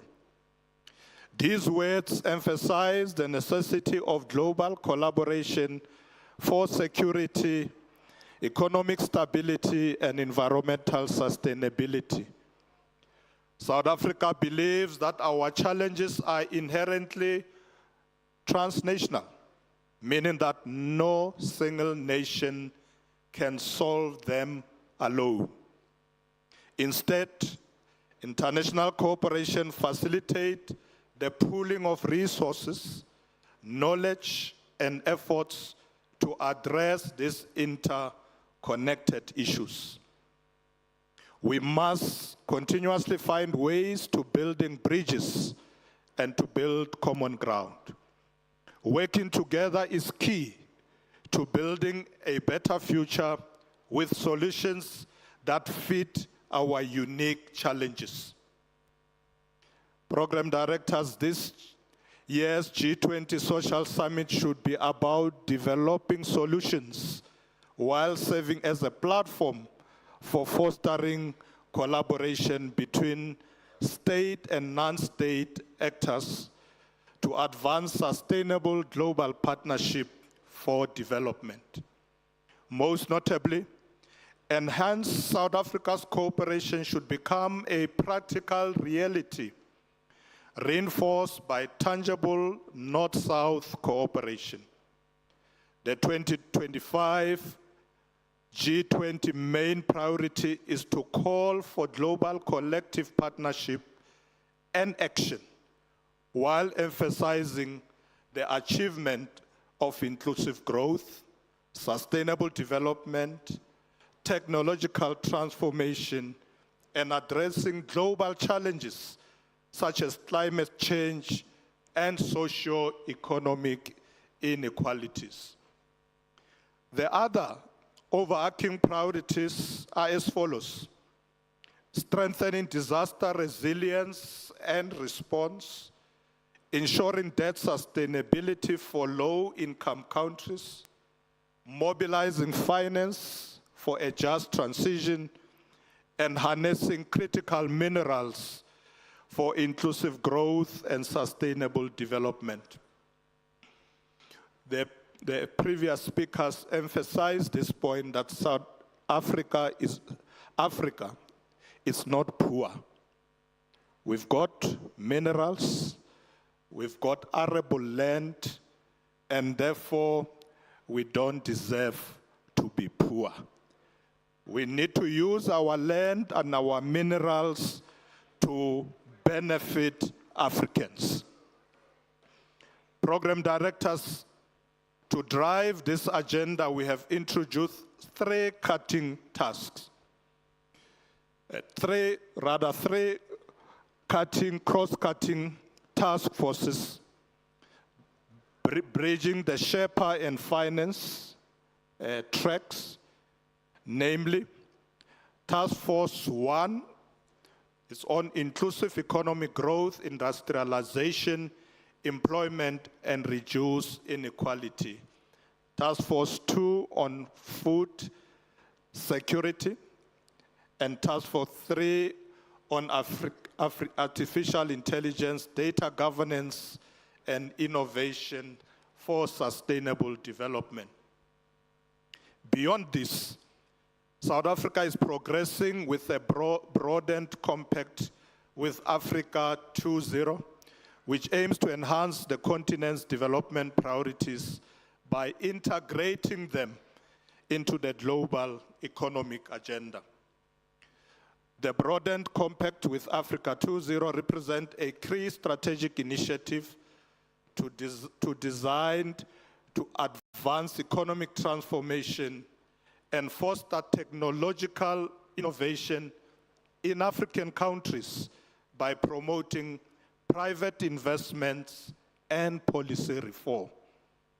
This initiative builds upon the foundation established during the German presidency, emphasizing a collaborative approach to Africa's economic development.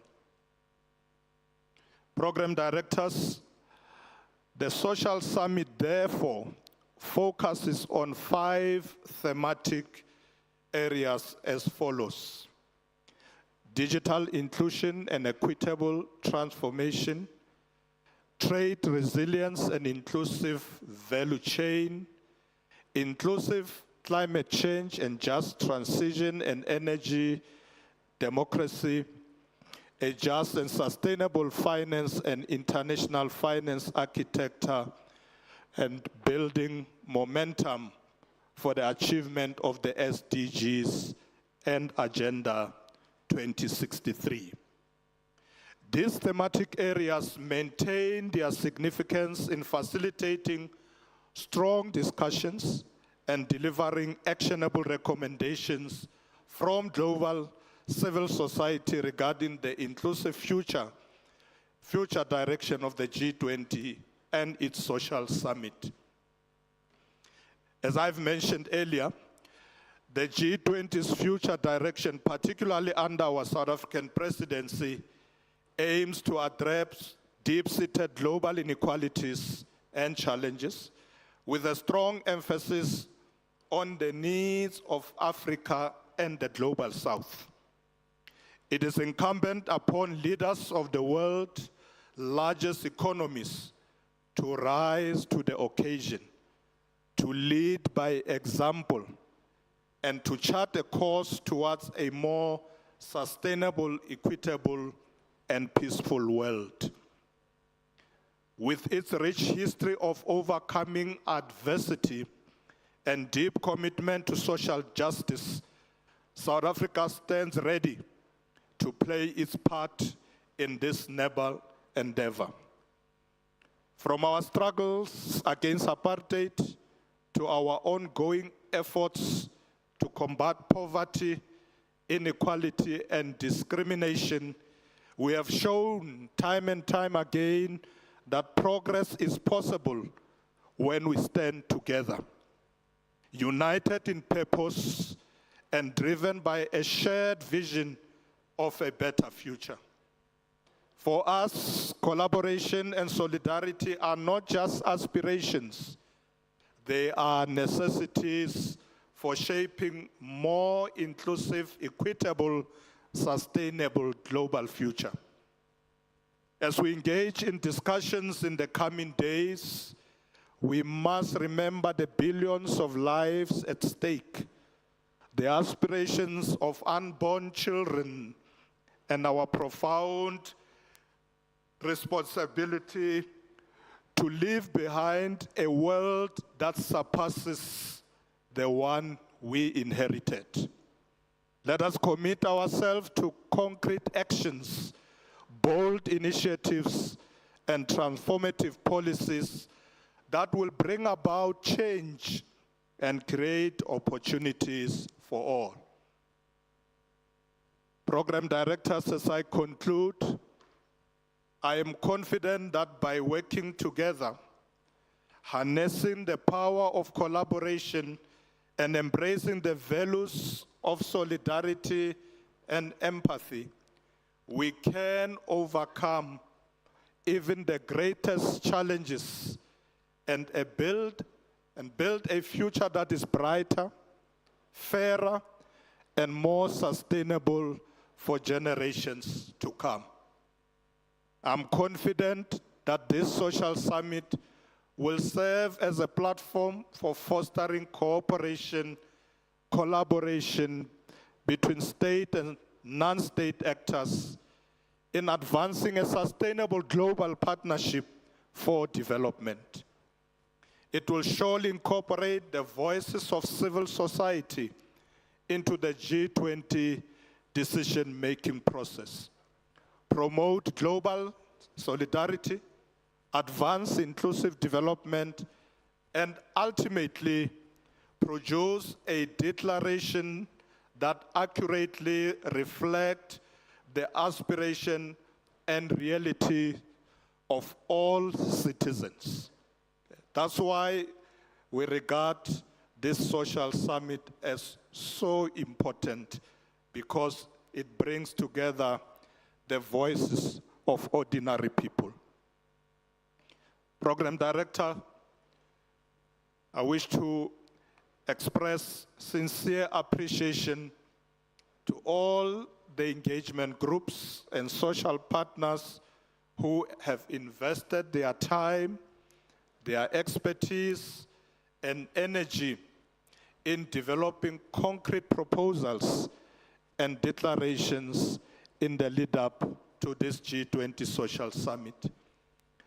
These collective efforts will not only strengthen the Social Summit declaration that we will adopt on Thursday, which you will formally present to President Cyril Ramaphosa at the closing session of this summit on the 20th of November, which is Thursday. But it will also meaningfully inform and shape the G20's leaders' summit declaration that they will adopt on Sunday.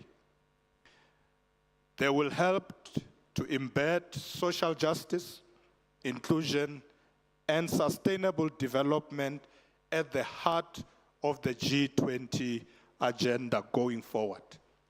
We call on all actors to maintain their engagement beyond formal adoption of the G20 declaration by remaining actively involved in tracking and assessing the implementation of commitments. Ladies and gentlemen, in doing so, you will help drive timely adjustments and ensure that G20 decisions leads to tangible, measurable progress in people's lives. Once again, we welcome all of you to South Africa, the land of Nelson Rolihlahla Mandela. I wish you fruitful deliberation and contributions to the outcome documents of the 2025 G20 Social Summit. With those few words, I want to once again thank you very much, Kensa Inko. Thank you very much. Yeah, so hot here. Thank you very much, Comrade Tipi. Asante san, merci beaucoup. Kike, obrigado muito. Thank you very much, Deputy President of South Africa, for that commitment, ladies and gentlemen, that he made, that the work from the Social Summit will be integrated into the draft Leaders' Declaration. Ladies and gentlemen, at this moment, we wanted just to take you through the program. We have been advised that the organizers have sent QR codes to all delegates. So if there is any delegate whose phone is not compatible with the advancement of cellular technology, please remain behind so that the organizers can either airdrop you a copy of the program, or you would be able to screenshot a copy of the program. Having said that, ladies and gentlemen, immediately when we adjourn from this plenary venue, there is a number of side events on the margins that will be taking place up until 6 o'clock today. At 6 o'clock, ladies and gentlemen, all of you will be expected to come back to the main plenary hall just for the conclusive discussions of today. Tomorrow, ladies and gentlemen, we have what we call different working groups in thematic areas. So the expectations, once again, is that all delegates to the summit will arrive to the main plenary hall, which is here in the morning. And thereafter, ladies and gentlemen, different delegates from the different engagement groups, from the different thematic groups, will then be assigned to the engagement. So tomorrow, in essence, based on the program, it's a full working day tomorrow, ladies and gentlemen. And then on Thursday, we do expect addresses, ladies and gentlemen, by the member of the G20 Troika and the former G20 president. So we expect the president of Brazil, President Lula, to address the social summit on Thursday morning. That address, ladies and gentlemen, will be complemented by the address from the head of state of South Africa, the current G20 president and the president of South Africa, President Ramaphosa, where the president will, of course, ladies and gentlemen, reflect on the work that you have done over the past 2 days. And the drafting team have been given a very explicit mandate to ensure that the areas the president will speak about is reconcilable with the work and some of the draft resolutions from the thematic groups. So we obviously want to thank every one of you, and at this moment, Luanda, I have been asked that you will be introducing the minister that will do the concluding remarks. But she have taken me in confidence, ladies and gentlemen, that the minister has been very prescriptive of how to introduce him to this particular constituency. So I'm all ears and all eyes. Over to you. No pressure. So, ladies and gentlemen, allow me to welcome the Minister in the Department of Sports, Arts and Culture, the custodian of all the entertainment that you've been hearing here today, and all the entertainment that you'll be hearing throughout this week. Also the custodian of the bunch of winners, the sports groupings that you see winning on the world stages. I'm talking Banyana Banyana, Bafana Bafana, and our Springboks. A round of applause as we welcome Minister Gayton McKenzie for the vote of thanks.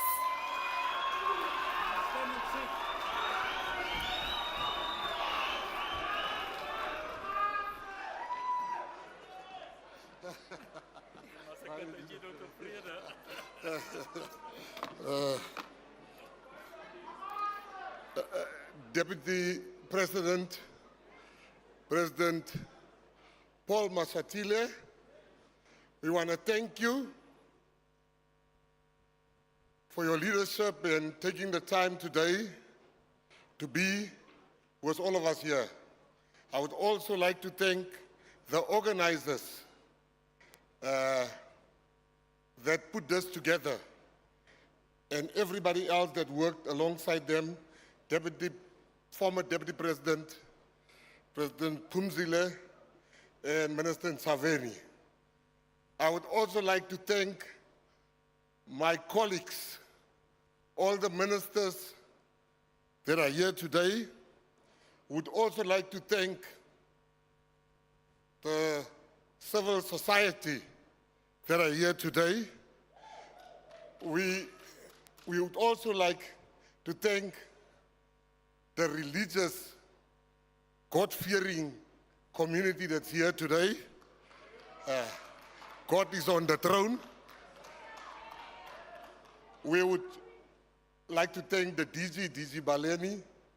We would like to thank my old friend, Pajaza Lisufi, and to everybody that put this together, I want to say to you, aware. And for me, DP, allow me to say two things. I was so happy today to see Dr. Dlamini. Very happy to see her. She's getting younger and younger, very young.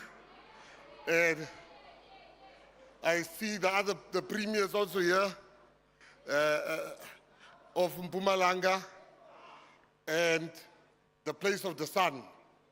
To all the ambassadors that's here, to all the people that's here, I want to say to you today, DP, allow me to end with these three things. Number one, for me, all the traditional leaders that are here, I want to say it's a very big thing for me to see the Khoi and the San people taking part of the G20.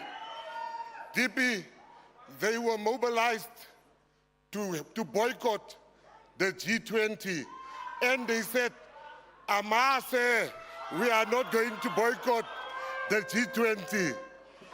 I want to thank them.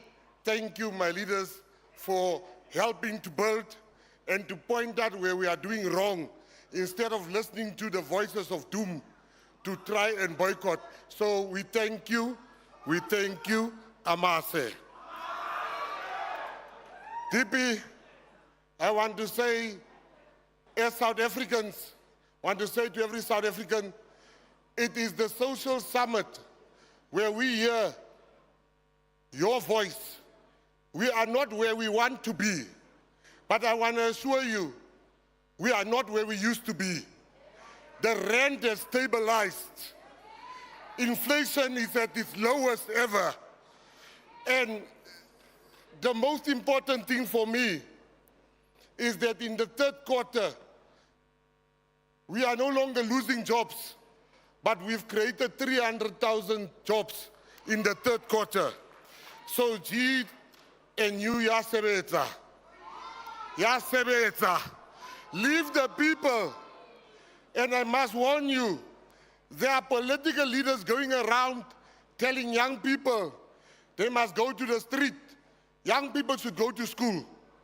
If you want young people in the street, you must send your own children to go to the street and leave other people's children.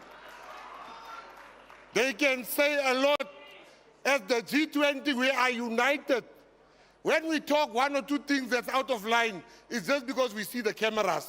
But there behind the scenes, re a utlana monate, re a sebetsa monate, re a aga South Africa, kaofela. And I've got one message to those that want to derail the progress of President Cyril Ramaphosa and Deputy President Paul Mashatile. I want to say to them, the people in this world today, they came together to help build and to fix where it is wrong. You that are declaring unnecessary complaints and not helping us, I want to say to you, we love this country, and the ones that don't love the country, haba emele murao, magwala acheche le murao. We are magwala acheche.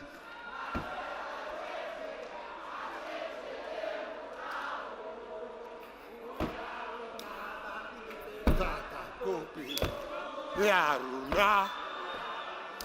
Uyaruna.